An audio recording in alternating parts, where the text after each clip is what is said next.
Hello friends, welcome to Swati and Manju creations.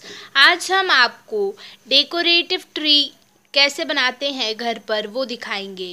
तो चलिए video को स्टार्ट करते हैं। हमें डेकोरेटिव ट्री बनाने के लिए पेड़ की टहनी, पोस्टर कलर और बीड्स चाहिए।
तो ये हमारा डेकोरेटिव ट्री इस तरह से तैयार हो चुका है।